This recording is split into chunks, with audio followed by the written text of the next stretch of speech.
So thank you all so much for attending today. We're going to take questions at the end. So if you have any questions, just type them into the Q&A or the chat box, and I'll keep my eye open for those. For those of you who don't know me, my name is Emily Kyle. So thank you again so much for attending. I am going to let Nicole introduce herself from SARC.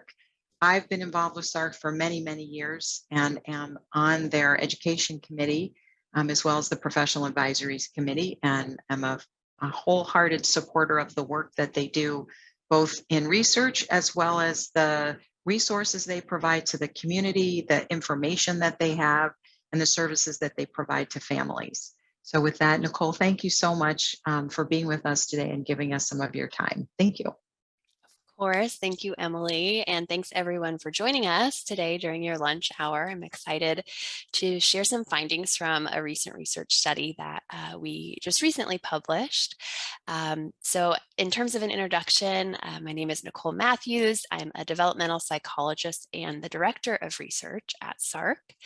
And today I'll be talking about a study that we conducted on the transition to adulthood, and in particular, some of the insights we learned from young adults on the spectrum and their parents through that study. Before I get started, first I want to just apologize in advance. I'm in between the end of a cold and allergy season, so my voice isn't usually this raspy. I thank you all for dealing with it for the next 40 minutes or so. I also want to just give a little bit of background information on SARC for those that might not be familiar. So SARC is a nonprofit community-based organization that was founded here in Phoenix 25 years ago. We're celebrating our 25th anniversary. We provide services for individuals on the spectrum throughout the lifespan. We start as young as 6 months with children who might be at risk for a variety of reasons, and we work all the way through the lifespan. So for example, right now we're doing a study on a program for adults who range in age all the way up into their 60s and 70s. And I represent our research department. So our research department has 3 main programs. We have our clinical trials program, our original research program, which I'll be presenting some findings from today, and then also our diagnostic services program. Our overarching goal, or our mission, is to improve autism detection, evaluation, and treatment throughout the lifespan. And so today I'll be presenting some more descriptive research that contributes to this goal that we undertook to help inform some of the programs that we are hoping to develop in the future. So I want to give you a roadmap of what I'll be talking about today. I'm going to start out with some background about how we got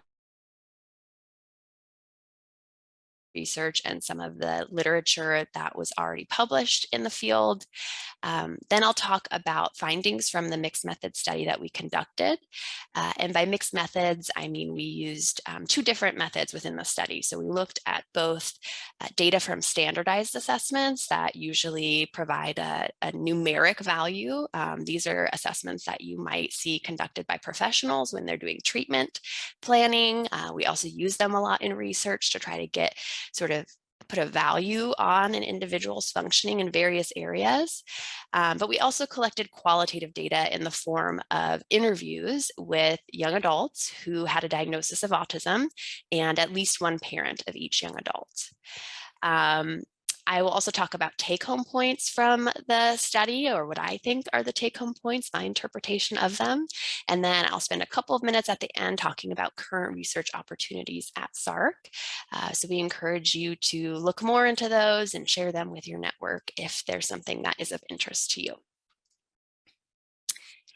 So I'll go ahead and get started with some of that background that I mentioned. So about a decade ago, maybe a little bit more, the field of autism research really started to come to terms with the lack of work that had been done on the experiences of people with autism in adulthood. Very little had been done there, and what had been done was suggesting that outcomes for adults were suboptimal. So not only were they having outcomes that were poorer, for lack of a better word, compared to typically developing individuals or people without autism. They also were experiencing outcomes that weren't as great as other individuals with developmental disabilities, like intellectual disability or speech and language impairment. So this is a screenshot from the National Indicators report that came out in 2015 from Drexel University. You can see in terms of employment outcomes, young adults on the spectrum were faring considerably worse than some of their peers with other developmental disabilities. Also, 1 in 5, if you look down here, had never lived independently from their parents in young adulthood. And in general, they were experienced unemployment or underemployment at rates that were greater than what you would see in the general population. In the decade since, a lot more research has been conducted, but we still have a lot of work to do. Around the same time that that National Indicators report was published, we were doing some of our own research at SARC on adaptive functioning profiles in children, adolescents, and adults with autism. So we have a really nice resource at SARC. It's our lifetime database, and it basically has data from the last 25 years of research studies that we've been doing. And we're able to look at that data in a de-identified way and analyze it to answer questions that would be important for the population and stakeholders. And so at the time, we were looking at this in children. We were looking at adaptive functioning profiles, and I'm going to be throwing that word around a lot, so I want to make sure that I define what I'm talking about. Many of you are probably familiar with adaptive functioning, but it's basically a set of skills that are age appropriate and thought to be necessary to live independently. So I have a few examples of domains that fall under adaptive functioning. So things like community use, health and safety, self-care, self-direction, work. So vocational skills plays a big role here. And the important part is that they're age appropriate. So an infant is expected to have different adaptive functioning skills than a toddler, and same thing with a toddler compared to an older child or an adolescent or an adult. And when we measure adaptive functioning, this is reflected in the scores that we use, because you're always being compared to your same aged peers. So you're being compared to what the average person of your age can do. And so that will be important when I talk a little bit about our findings in just a minute. So we were doing this work with children, and we noticed an interesting pattern in that children who did not have an intellectual disability. So these are children who had IQs of 70 or above. In the past, they may have been referred to as having high functioning autism. They were showing a pretty large gap between their intellectual ability and their adaptive functioning skills. So in the general population, we expect to see intellectual ability and adaptive functioning sort of hanging together. So if you have an average intellectual IQ score, we'd expect you to have an average adaptive functioning score as well.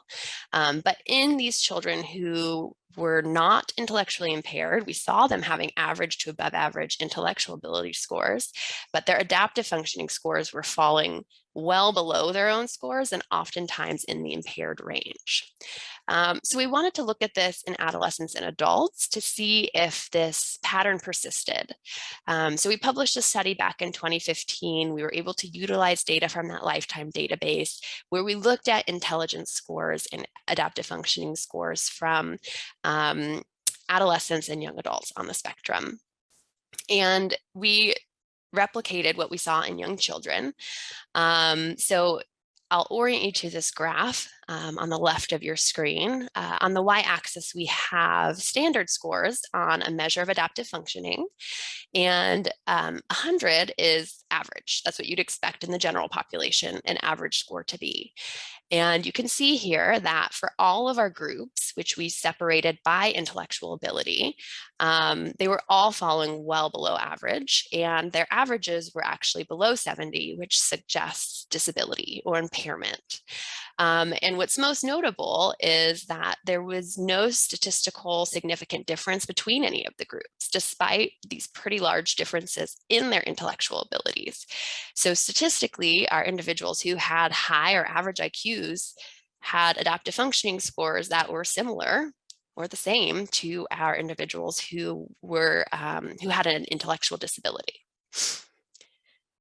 We also looked at this data by age group. So we separated participants into adolescents, young adults, and adults.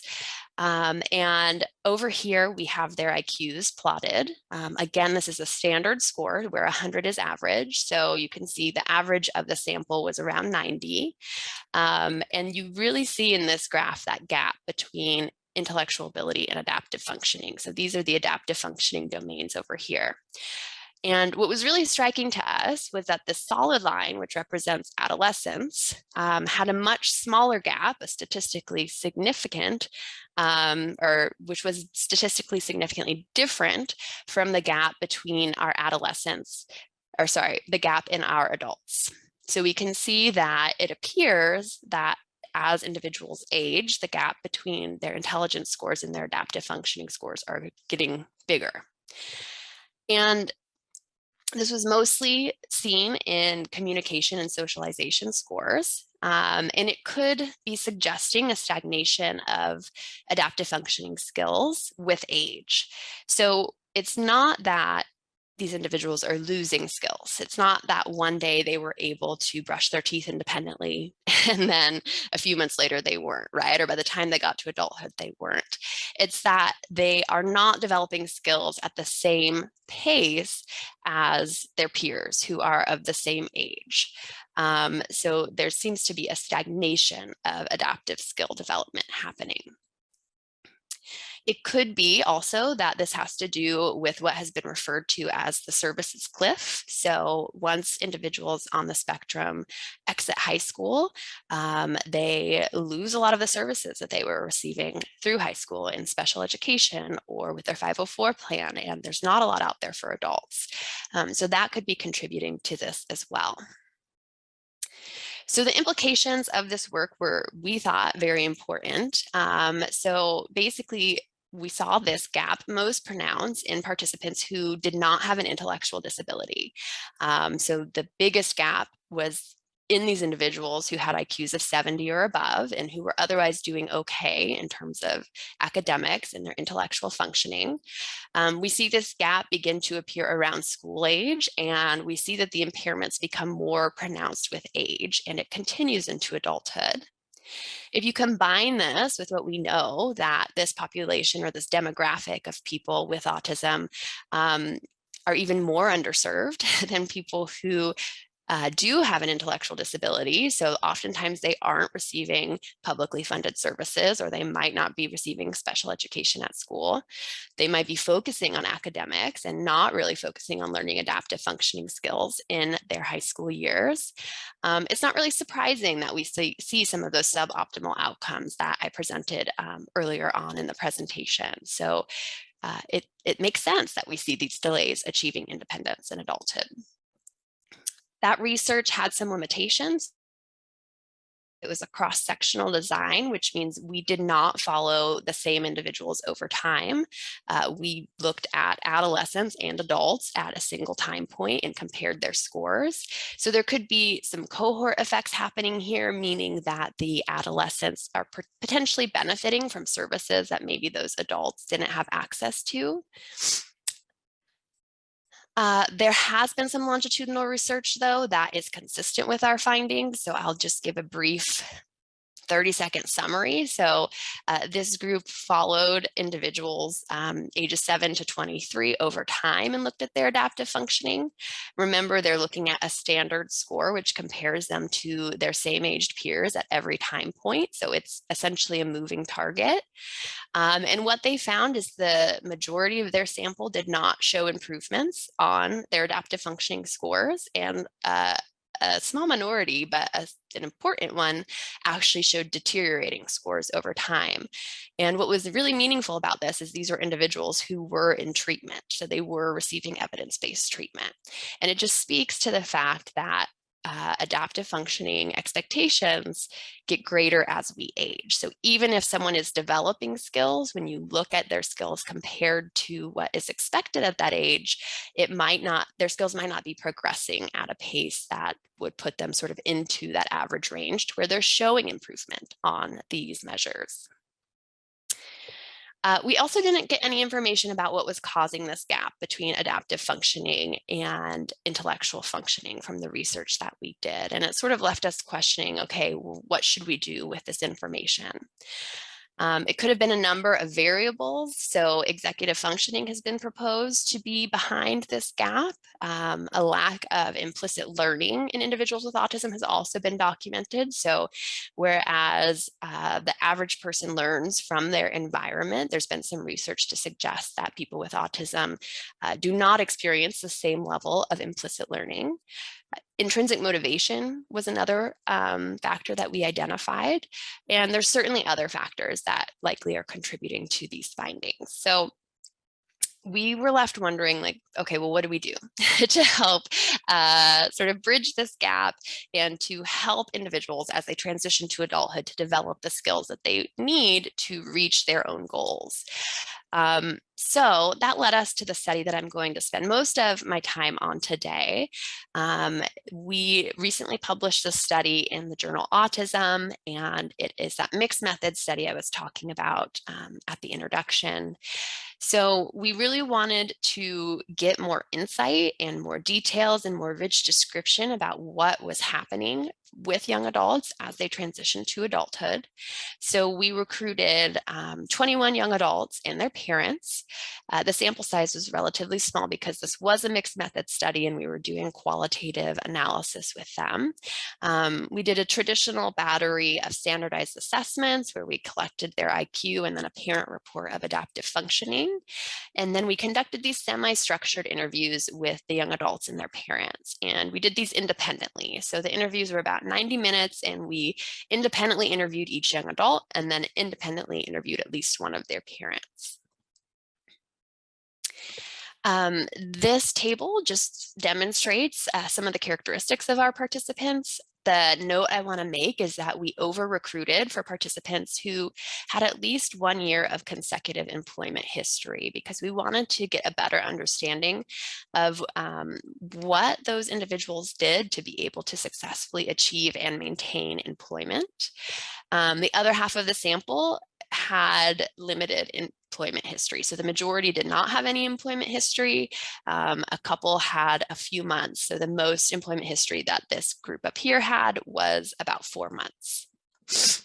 And then if you look at this sample, it shows the group demographics. So the average age of participants with autism was 24 years. 81% of the sample was male, which is consistent with what you'd expect with current prevalent estimates. I do want to point out that the sample was predominantly Caucasian and middle to upper middle class, which is unfortunately consistent with most research in general. So certainly these findings should be taken with a grain of salt, and additional research needs to be done that includes more racial diversity, socioeconomic diversity, so that findings can be generalized to those groups as well. So I will spend just a minute or two on our quantitative findings. So because we wanted to see, well, does this sample of participants show this gap between intelligence and adaptive functioning that we observed previously? And they did. So you can see here the average IQ was 100 or close to 100, and we saw a 20-point gap or more between IQ and these different domains of adaptive functioning using a different measure than we had used previously. So this really sort of adds support to the evidence that there is this gap between adaptive functioning and intelligence in this demographic of young adults. And then moving on to the qualitative findings, where I will spend most of my time talking. So to analyze these, we used a common method in qualitative analysis called grounded theory methodology. And the goal of grounded theory methodology is to develop a conceptual model that is grounded in the data. So in this case, our data were those responses that participants gave to the interviews that we did with them. So myself and two very dedicated undergraduate research assistants coded pages and pages and pages of transcripts from these interviews. And we coded them line by line, assigning codes to the different fragments of data, and then going through an iterative process where we categorize the codes into, smaller codes and used a hierarchical structure to get to the conceptual model that you see on the screen. So these were really sort of the main themes that we saw in the data. I will come back to this graphic of the conceptual model. I'm going to sort of break it down and talk through each, but I want to make a couple of notes before I do. So in this method, core categories, which you'll see at the top, are thought to be themes that really transcend the data, transcend the responses of your participants. You sort of see them across participants and across the different things they're talking about. And then you have main categories, which are other really sort of prevalent themes that you're observing in the responses of your participants. So I'll start with that core category, which we termed living interdependently. So I'm assuming many people in this webinar have experience with autism and experience with developmental disabilities. And so the term independence is probably one you hear quite frequently. Functional independence, facilitating independence, that's really what the goals of IEPs and treatment planning are. You may not have heard so much about interdependence. However, if you Google independence and autism, up there in the top 5 is this article written by a stakeholder. This person has autism, has a child with autism, and she's making the argument that there's danger in pursuing independence as a goal for young adults on the spectrum. Interdependence is a term that has been around for decades. So in the 90s, it was brought up in the disabilities research field. And it's really an alternative to the concept of independence. And the reasoning is that most people, regardless of their disability status, don't live in a vacuum, and they rely on others and they rely on resources in their community. We really are all interdependent. And so why would we set as a goal for individuals with disabilities to have independence as their goal? So some examples here: most significant others or even roommates share household responsibilities. Most employees have workplace mentors, or they're working on teams or maybe even across teams. And a really prevalent example would be grandparents or other family members helping with childcare. So interdependence is really something that we all experience. And it's something that we observed in the responses of our participants. And again, it's this core category, which means we thought across all participants and across all of our other categories. So all of our young adults demonstrated indicators of independence, although they had varying degrees. So we had some young adults who really were close to independent in many realms, or many of these sort of adult milestones that you would expect adults to achieve. So vocational independence, residential independence, financial independence, but they still were drawing on a support system. There were instances of them requiring support from their parents or from their community. And then of course, at the other end, we had adults who were requiring a lot of support. So we saw a lot of variance in our sample. Examples of support would be support from parents and other family members, from workplace mentors, interpersonal relationships, so both friendships and romantic relationships, and then public supports like Social Security. So now I'll go on to those main categories that I talked about. There were 4 of them. And the first one really was reflecting the complexity of this concept of adaptive functioning. Excuse me. So when I introduced adaptive functioning earlier, I shared that it's usually measured with a standardized measure that yields a numeric score that sort of shows where someone is falling on what we call a normal curve, and whether or not they're falling in the impaired or disabled range. And what we learned from the responses from our young adults and their parents was that it's a lot more complex than that. It's a lot more complex than the single number. So we had some young adults who might have been scoring relatively high in a domain. So for example, in the domain of health, and then some of the responses from that young adult or their parent indicated some real challenges in that area, even though that number was reflecting that they were doing okay. The opposite was also true. We had some young adults who were scoring relatively low in a particular domain, but then responses sort of highlighted these areas of real strength that we weren't getting from these numeric scores. All of the young adults in our sample were managing some skills independently.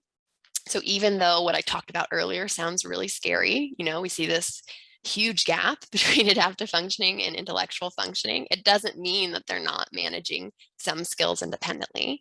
And again, there was a lot of variance here. So some adults were managing quite a few skills independently, where others not so many. We also saw fluctuating mastery of skills. So young adults and their parents talked about how at one point in either adolescence or young adulthood, they were demonstrating independence in a particular area. And then later on, they sort of lost independence. And oftentimes this was due to environmental factors, what we refer to as an interruption to independence. So an example that comes to mind for me was a young adult who was living independently in a different city from his parents. He was working independently, but his quality of life wasn't great. His health wasn't great. And together with his parents, made the decision to move back so that he could go to school. So he went from living independently to living with his parents and not working, but he was working toward a larger goal to improve his own quality of life. So even though in his quantitative scores, it was reflecting maybe his lower adaptive functioning, he was doing it for a reason, to develop skills for the future. Another example of this comes from the parents of one of our participants. So they talked about how he had a good job that he had maintained for multiple years. They had given him some money to invest. And I just want to point out, Matt is a pseudonym, as are all the other names that I'm talking about, to protect their anonymity and confidentiality. But they went on a long-term vacation, and while they were gone, he donated his life savings to their church. And so that really set him back. It was an interruption to his own independence, and really their own interpretation of his financial management skills. The last theme that we saw in this category was the interconnectedness of adaptive functioning skills. So oftentimes, the level of independence in one area really heavily influenced the capacity for independence in other areas.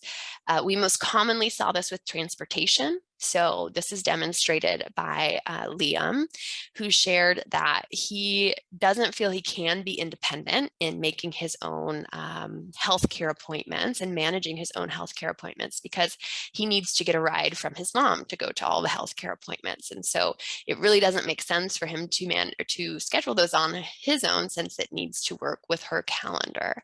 And we saw a number of other instances with transportation influencing other areas of adaptive functioning, but certainly there were other areas as well. The second main category that we observed was the category learning how to live as an adult. So in this category, young adults and their parents described basically the methods by which they learned these adaptive functioning skills that we were asking about. Many young adults talked about how they learned from experience. So they needed to experience independence to be able to develop some of these skills. So Ava demonstrated this when she shared that living independently helped her learn how to budget and manage her money. We also had young adults and their parents talk about support from formal services. So oftentimes this was during adolescence and in high school when they were receiving services under their IEP through special education. But sometimes this also went into adulthood through things like vocational rehabilitation, also through different transition programs. But notably, a good portion of our sample did not report the support from formal services because they did not have access to them. And I'm going to talk about that in a later category. And then the last one that we found really interesting was a handful of adults and their parents talked about how romantic relationships actually seem to be the catalyst for new skills. So things like meal preparation or hygiene. So really all of these experiences or lived experiences leading to the development of new adaptive functioning skills. Our third main category was balancing helpful and harmful parent involvement. This was a really prevalent category in terms of the support for it from the responses from our participants. We saw a number of examples of parents actively teaching adaptive functioning skills, and this varied in intensity. So an example of a high intensity teaching experience between a parent and a young adult was a mom who talked about how they had a schedule, and the mom was essentially the job coach and working with the young adult on how to get an interview, how to prepare, how to follow up, how to do all of those things you need to do to get a job and to keep a job. And she talked about how she felt like she had to do it because there were no supports out there for them at the time to be able to prepare for vocational placement, or sorry, vocational experiences, and for these other milestones of adulthood.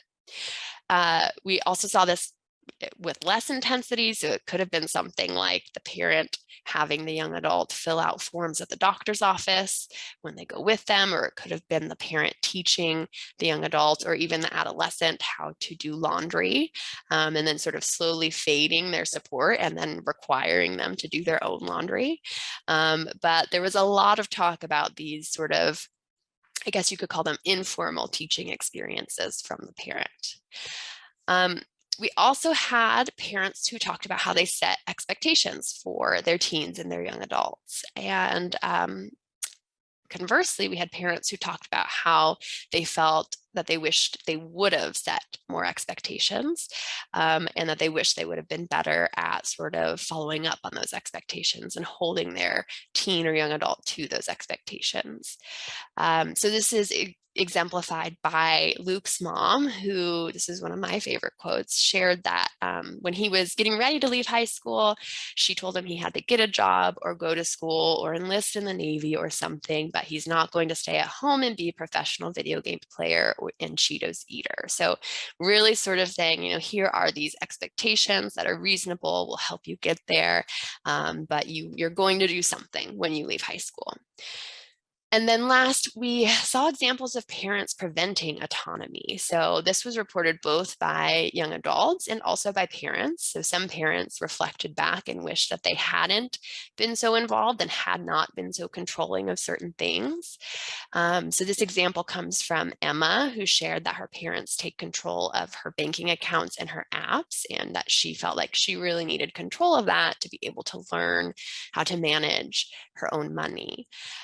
This is a theme that has been documented in previous qualitative research. It's been sort of depicted as a challenge for parents to transition from a spot where they are parenting a child and a teen, and knowing how much autonomy to give their young adult, because of course they want to keep them safe and keep them from succumbing to various vulnerabilities. So this was a really interesting and important one, and I think a take-home point from the research that we did.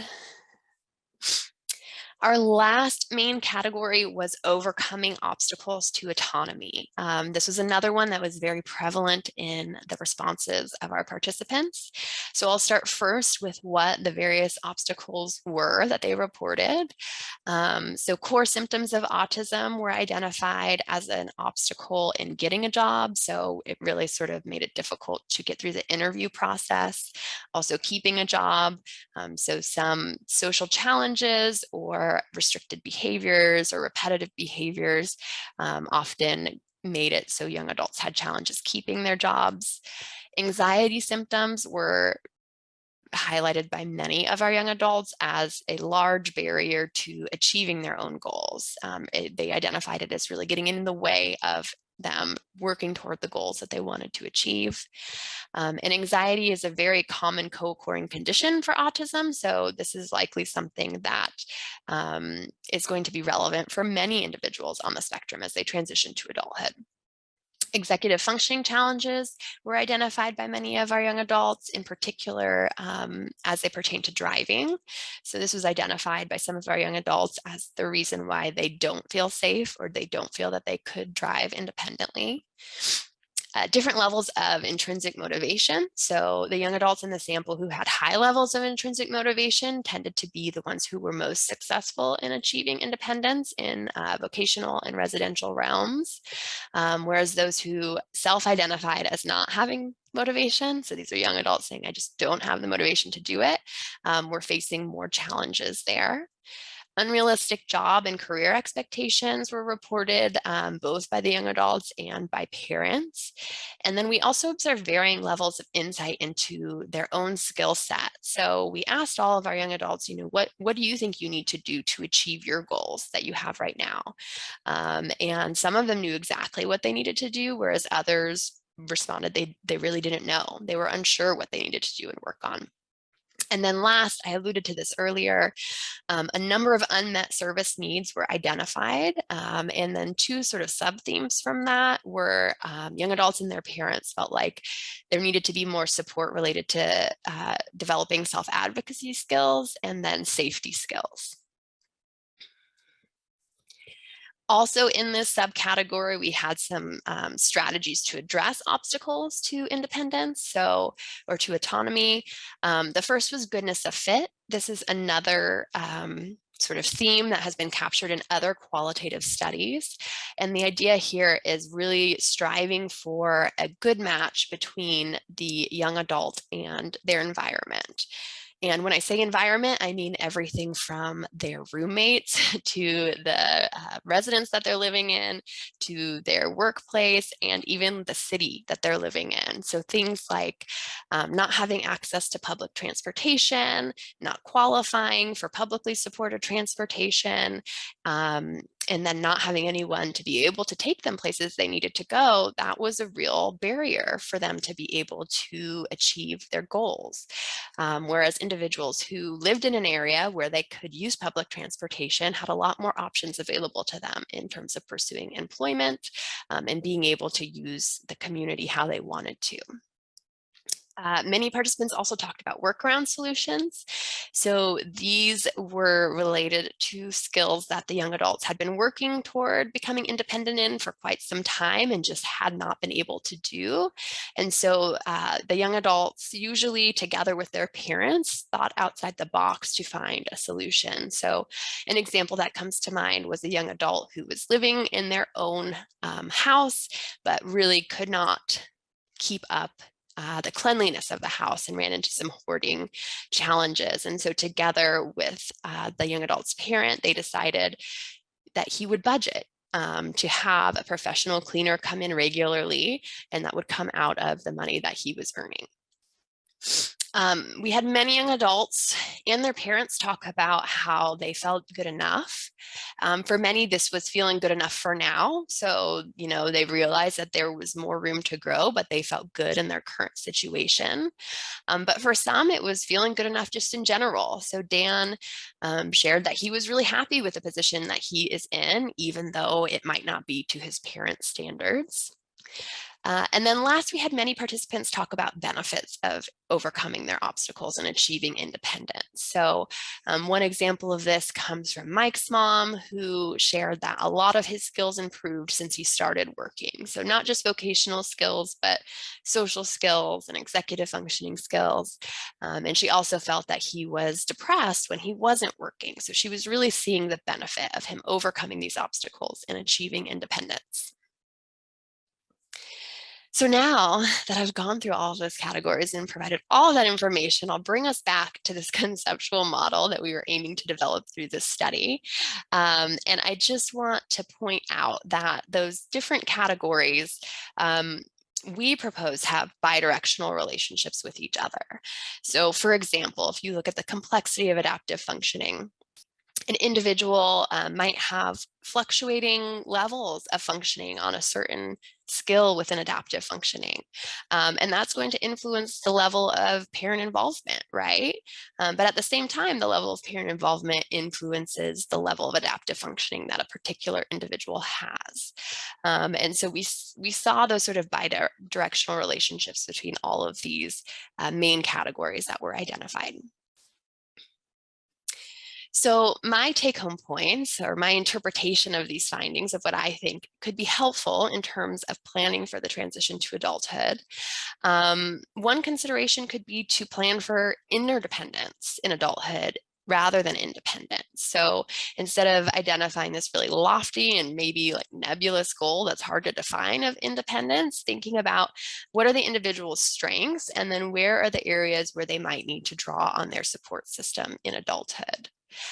Developing personalized goals for the individual, so focusing less on these numbers that we get from standardized assessments, not completely disregarding them, but also considering the individualized goals of the young adult, and really focusing on those as you prepare for adulthood. Aiming for helpful parent involvement, which is easier said than done, but working toward a healthy balance of setting reasonable expectations, but also allowing opportunities for the young adult to develop some of these skills that they're going to need. A quote comes to mind from one of the parents, and she said, I feel like we just have to let them try. It's going to be scary, but we have to let them try. So trying to find areas where it's reasonable to let young adults be able to go out and be independent and practicing some of these skills. Aiming for goodness of fit. So really thinking about all of the different environments that the young adult will be in, and trying to find a way to make it a good fit for them. And then having the expectation of obstacles and setbacks. I know personally in my life, as a person who is not on the autism spectrum, I experience obstacles and setbacks all the time. And so it's reasonable to think that individuals with autism will also experience those, and that's okay. So knowing that they might achieve independence in certain areas, and then they might face obstacles there in the future, and really sort of thinking about what sort of workaround solutions could we utilize to try to maximize independence, but also allow individuals to draw on their support networks. So I just want to take a minute and acknowledge the participants who participated in this study and thank them for their participation. I also want to acknowledge the co-authors on the study, 2 of which were undergraduates at the time, but are now both pursuing careers in autism or developmental psychology, which is really exciting for them, and my collaborator, Dr. Christopher Smith at SARC, and also the other SARC research staff and interns who contributed to this work.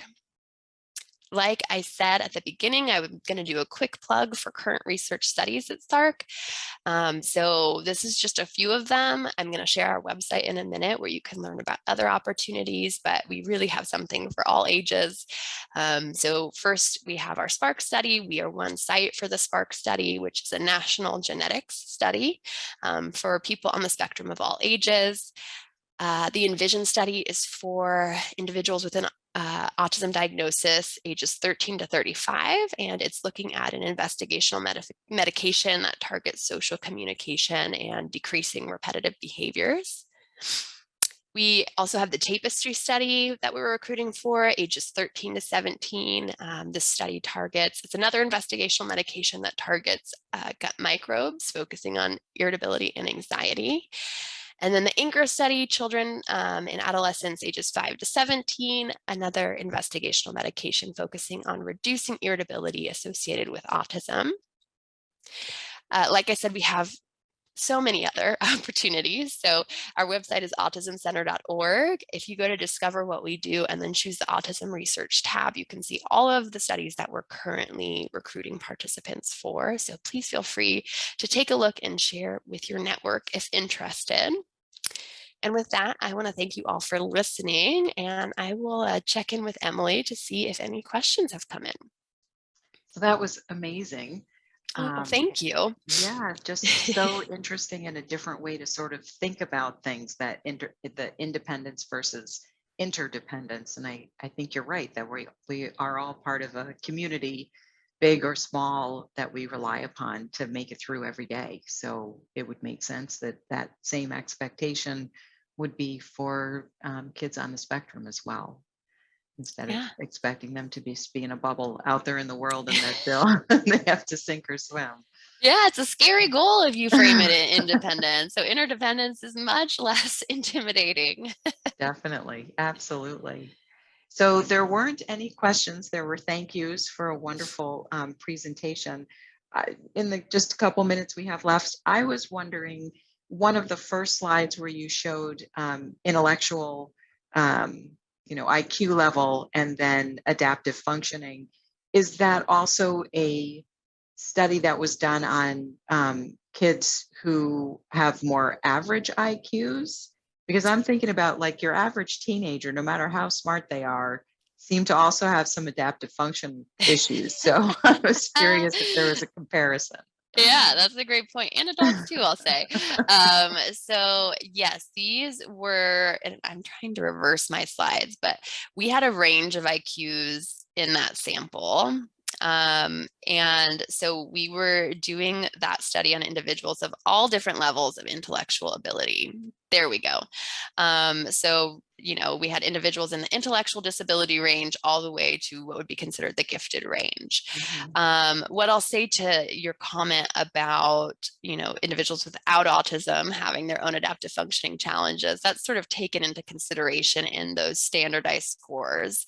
So what they do when they develop these measures is they essentially collect data on a really large sample, usually nationally representative, and they see what the average teenager is doing.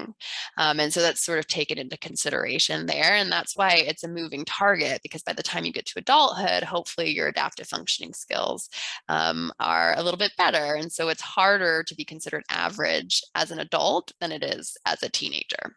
Did that answer your question? It did. It did. Thank you very much. I'm not in research at all, so I appreciate the explanation of the slides. It's really helpful. Yeah, of course. So there was one question about where SARC's located and whether services are covered by insurance, or if because I know you're in the research department and not so much in the services, how somebody would access the programs and services provided by SARC. Yeah, I can try my best to field the question. So our main locations are in Central Phoenix, but we do have a goal for by 2030 to have 10 locations throughout the valley, and we've been working toward that. So we have a few satellite campuses in Tempe and in South Scottsdale, where we have some of our preschools and some of our individualized services. Depending on the program, we do take insurance. Some of our programs are private pay only and are maybe short term, whereas our more comprehensive programs do take insurance. We have a family services team that is great at working with families to see sort of what is covered by insurance. If you go to that same website, autismcenter.org, and go to I'm not sure what it is, but I think there's a section for contact us or family resources, and you call that number and let them know what you're interested in. They'll be able to sort of guide you through that process. Okay, and one last question. Somebody's asking what steps SARC might be taking to increase the racial and socioeconomic pool of participants in research, kind of what you guys are doing as outreach. Yeah, it's the million-dollar question. It's something that we've been working on and we continue to work on. We actually have a really great team of recruiters, and this has been identified as one of their primary goals, where they're reaching out to more non-traditional events that might not be autism specific and might be more oriented toward different cultural groups and socioeconomic groups that are underrepresented, so that we can try to improve awareness of autism and reach families that we haven't been reaching in the past.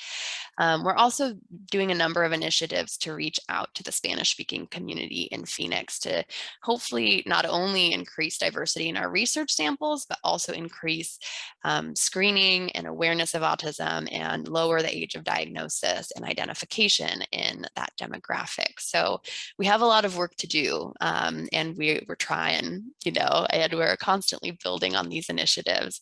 It is a challenge that all researchers have, and the autism field is sort of looking in and realizing we need to do better. So hopefully, over the coming years, it will be something that we will do better at. And I can't thank you enough, Nicole, for spending this time with us, plus all the work that you and your team are doing to get information and figure out ways that we can be more helpful to this certain population. So thank you so much. Yes, thank you. Thanks for having me. And thanks everyone for joining today. I couldn't see anyone, but I see some familiar names in the chat. So I just want to say hi to everyone if I know you. And thanks for having me. Yes, thank you. Thank you to all of our participants for being here. And we wish you the best. Stay healthy and take care. So thank you so much. Thank you.